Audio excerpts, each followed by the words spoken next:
একদিন এক মনোবিজ্ঞানী স্ট্রেস ম্যানেজমেন্ট পড়ানোর সময় শ্রোতাদের চারপাশে একটি গ্লাসে জল নিয়ে ঘুরতে লাগলেন।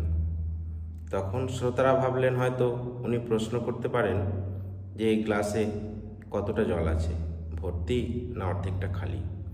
কিন্তু তা না করে মনোবিজ্ঞানী তাদেরকে প্রশ্ন করলেন যে এই জলটির ওজন কত হতে পারে। তখন সকলেই বললেন, কেউ বললেন 250 ml, কেউ বললেন 300 ml।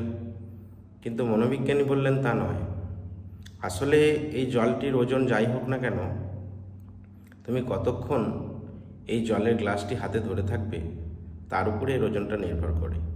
তুমি যদি 1 ঘন্টা এই গ্লাসটি হাতের মধ্যে ধরে থাকো, তাহলে 1 ঘন্টা পর তোমার হাত ব্যথা করতে পারে। আর যদি সারা দিন 24 ঘন্টা এই জলের গ্লাসটি তুমি ধরে রাখো, তাহলে হয়তো তোমার হাতটা মনে হবে পক্ষাঘাতে পঙ্গু হয়ে যেতেও পারে।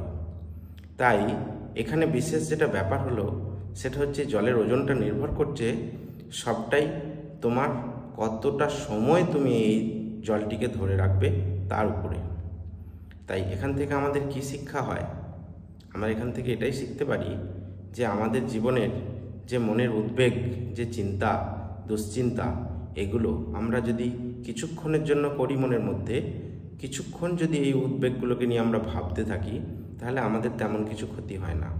কিন্তু মনের এই উদ্বেগ আর চিন্তাগুলোকে, দুশ্চিন্তাগুলোকে যদি আমরা দীর্ঘ সময় ধরে ভাবতে থাকি এগুলোকে নিয়ে, তাহলে কিন্তু আমাদের জীবনে কাজ করার যে ক্ষমতা, আমাদের কর্মক্ষমতাটাকেই নষ্ট করে দেয়, আমাদেরকে পঙ্গু করে দেয়।